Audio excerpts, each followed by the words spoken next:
You ask Tiger to solve. This deals with linear equations with one unknown. The final result is d equals 17/9. Let's solve it step by step. Group all constants on the right side of the equation. Add 4 to both sides. Simplify the arithmetic.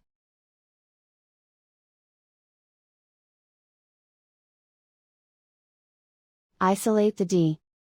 Divide both sides by -18. Cancel out the negatives. Simplify the fraction. Cancel out the negatives. Find the greatest common factor of the numerator and denominator. Factor out and cancel the greatest common factor. And so the final result is d equals 17/9.